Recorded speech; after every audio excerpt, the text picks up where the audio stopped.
ప్రయోగాత్మక నాటకరంగం శ్రీ విశ్వనాథ సత్యనారాయణ కొన్ని సాహిత్య రూపకములు రచించారు. నర్తనశాల 1924, వేనరాజు 1926, పౌరాణిక విషాదాంతములు కాగా త్రిశూలము 1935, అనార్కలి చారిత్రక విషాదాంతములు 1924 తెలుగుదేశంలో భరతముని బృందం అనే నాటకశాలను విజయవాడలో స్థాపించి నట శిక్షణకు శ్రీకారం చుట్టారు. దీన్ని శ్రీ టిబి రాఘవాచార్యులు, శ్రీ గోడవల్లి రామబ్రహ్మం స్థాపించారు. ఇది తెలుగుదేశంలోనే కాక భారతదేశంలోనే మొట్టమొదటి నాటకశాల. 1976 నుంచి నటాలి పునఃప్రారంభించిన నాటి నుంచి నట శిక్షణ తరగతులు అప్పుడప్పుడు నిర్వహిస్తోంది. 1925లో శ్రీ చింతా దీక్షితులు పక్షులను కూడా పాత్రలుగా చేసి శబరి నాటకం అపూర్వంగా రచించారు. ఇందులో వచనము గేయప్రాయముగా నడిపించారు. 1979లో శ్రీ కొత్తపల్లి బంగారరాజు పశుప్రఖ్యాతులను పాత్రలతో ముఖవాడ నాటకం నీకన్నా పశువు నయం, పిల్లలు పశువుల్లా ఆడి పాడి చెప్పే నీతి కథను రచించారు, ప్రదర్శించారు.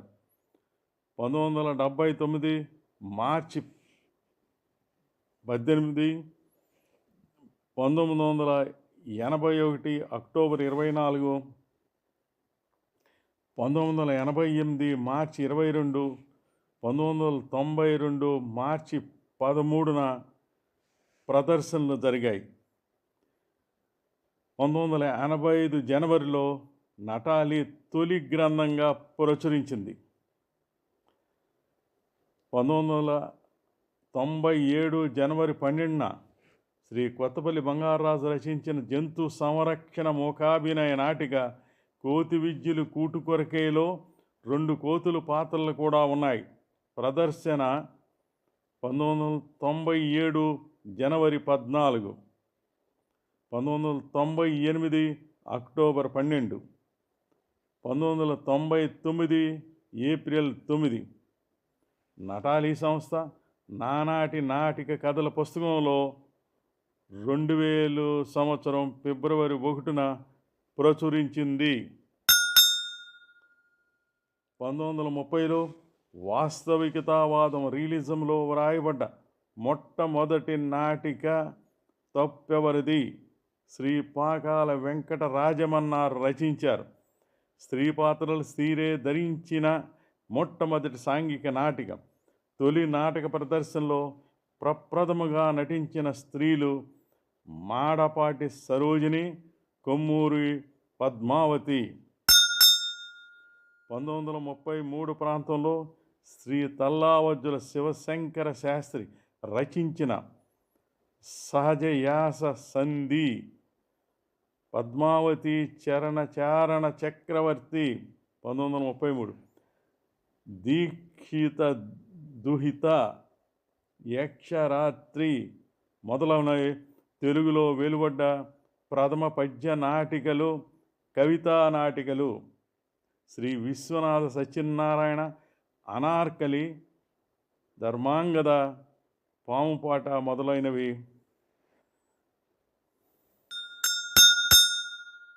శ్రీ తల్లావజ్జుల శివశంకర శాస్త్రి తెలుగులో మొట్టమొదటి ఏకాంకెళ్ళు 1 సంపుటిని సంకలనం చేశారు. శ్రీ అబ్బూరి రామకృష్ణారావు మొట్టమొదటిసారిగా కన్యాశుల్కంలో 3 డైమెన్షనల్ సెట్స్ని నిర్మించారు. శ్రీ అబ్బూరి రామకృష్ణారావు వేషాలకు హరిదళం రంగులు మాన్పించి లండన్ నుంచి తెప్పించిన మ్యాక్స్ ఫ్యాక్టర్ రంగులు మొట్టమొదటిసారిగా కన్యాశుల్కంలో వాడారు. 1938-39లో వేలూరి చంద్రశేఖరం రచించిన కాంచనమాల నాటక ప్రదర్శన శ్రీ పింగళి నాగేంద్రరావు నిర్వహించగా, శ్రీ అడివి బాపిరాజు కళాదర్శకులుగా రంగాలంకరణ, ఆహార్యం మొదలైనవి దేశకాల పరిస్థితులను బట్టి రూపకల్పన చేసి కొత్త వరవడి సృష్టించారు. తెలుగు నాటక రంగంలో హాస్య నాటికలు శ్రీ మల్లాది విశ్వనాథ శర్మ, హాస్య బ్రహ్మ శ్రీ బొమ్మిడిపాటి కామేశ్వరరావులు ప్రవేశపెట్టి మార్గదర్శకులయ్యారు. శ్రీ బొమ్మిడిపాటి రాధాకృష్ణ ప్రేమ పట్టుదలలో చూపే పాత్రలతో రచించి భజంత్రీలు హాస్య నాటికని శ్రీ కొత్తపల్లి బంగారరాజు గండబేడం పాత్ర ధరించి 1962లో ప్రదర్శించారు.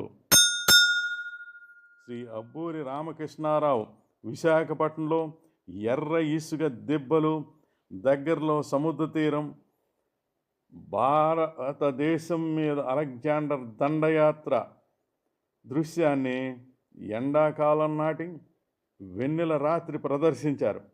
ఓ డజను కాగడాలతో గ్రీకు సైనికుల్లా ఎర్ర ఇసుక దిబ్బల మీద తిరుగుతారు, కేకలు పెడతారు. ఈ నాటక దృశ్యంలో పెద్దగా మాటలు లేవు. 1979లో నేషనల్ స్కూల్ ఆఫ్ డ్రామా వర్క్షాపులో విద్యార్థులు భగవద్జుగం డాక్టర్ గోపాలకృష్ణ అబ్బూరి సంస్కృత నాటక అనువాదం వియ్యంపేట క్యాంపులో ప్రదర్శించవలసి వచ్చినప్పుడు రంగశిల్పిగా శ్రీ కొత్తపల్లి బంగారరాజు చెట్ల కింద సహజసిద్ధ వాతావరణంలో వేయించారు. తర్వాత రాజా ఇడిపస్ గ్రీకు నాటకం తెలుగు అనువాదం ప్రదర్శనకు ఆంధ్ర యూనివర్సిటీలో కాన్వకేషన్ హాల్లో బాల్కనీలు, గుమ్మాలు మొదలైనవి ఉపయోగించుకుంటూ ప్రేక్షకులను రంగస్థలం మీద కూర్చోబెట్టి ఆడిటోరియంలో నాటకం ప్రదర్శించాలని రంగశిల్పిగా శ్రీ కొత్తపల్లి బంగారాజు సలహా ఇచ్చారు. వర్క్షాప్ విద్యార్థులు విజయవంతంగా ప్రదర్శించారు.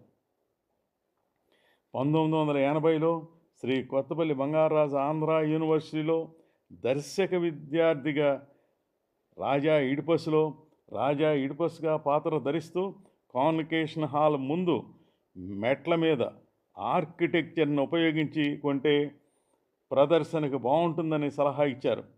సాధన చేశారు, కానీ ప్రదర్శన జరగలేదు. 1983లో శ్రీ మొదలి నాగభూషణ శర్మ హైదరాబాద్ కోటి ఉమెన్స్ కాలేజీ ఆవరణలో ఆర్కిటెక్చర్ని ఉపయోగించుకొని 6 బయలు రాజా ఇడిపస్ ప్రదర్శన చేశారు. 1939లో ప్రప్రథమంగా సామాన్య మానవునికి నాయక పట్టం కట్టి శ్రీ సబ్నవీసు రామారావు రైతు బిడ్డ సాంఘిక నాటకం రచించారు. 1939లో తెలుగులో రేడియోలో ప్రప్రథమంగా ప్రసారమైన శ్రవ్య రూపకం అనార్కలి శ్రీ ముద్దుకృష్ణ రచించారు. 1939లో శ్రీ మల్లవరపు విశ్వేశ్వరరావు రచించిన బిల్హనీయము సంగీత రూపకాన్ని ఆకాశవాణి మొట్టమొదటిసారిగా ప్రసారం చేశారు. త్యాగరాజస్వామి వారు ప్రహ్లాద భక్త విజయం, నౌకా చరిత్ర గేయ నాటికలు రచించారు. శ్రీ బాలాంతరపు రజనీకాంతరావు రచించిన చండీదాసు, మధురానగరి గాథ, మేనక, అద్భుత వర్షిణి మొదలైనవి తెలుగులో వెలువడ్డ ప్రథమ గేయ నాటికలు. శ్రీ దేవులపల్లి కృష్ణశాస్త్రి, ఆచార్య సి నారాయణ రెడ్డి మొదలగు వారు గేయ నాటికలు రచించారు. శ్రీ దేవులపల్లి కృష్ణశాస్త్రి శర్మిష్ట, ధనుర్దాసు, ఊర్వశి మొదలైనవి. ఆచార్య సి నారాయణ రెడ్డి వెన్నెలవాడ. శ్రీ దాశరథి కొత్త కోవిల సంగీత రూపకం. శ్రీ అబ్బూరి రామకృష్ణారావు నదీ సుందరి.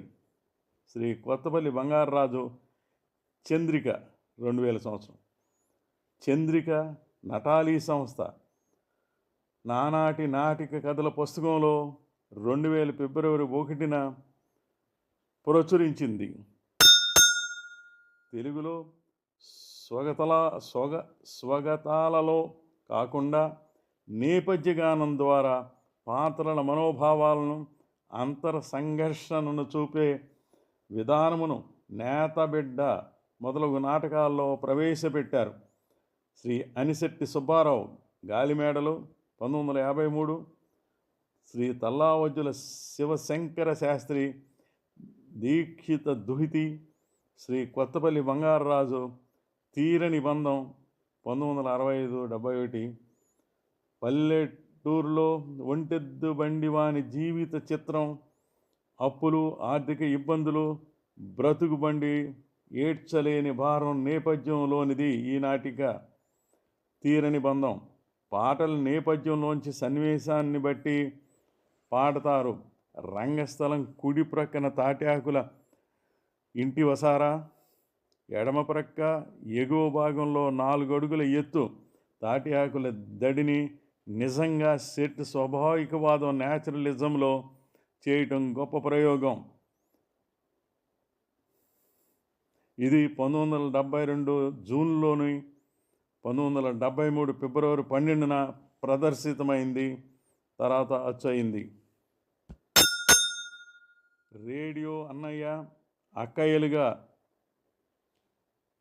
ప్రసిద్ధి పొందిన శ్రీ న్యాయపతి రాఘవరావు, శ్రీమతి కామేశ్వరి గారు బాలల కోసం 3 దశాబ్దాలు వందలాది హాస్య నాటికలు రచించారు, ప్రసారం చేశారు. బాలల నాటికల ఉద్యమానికి నాంది పలికిన వారి రచనలు బూర్ల మూకెడి, శ్రావణ భాద్రపదాలు, గున్నయ్య గడ్డం, మడత కుర్చీ మొదలైనవి.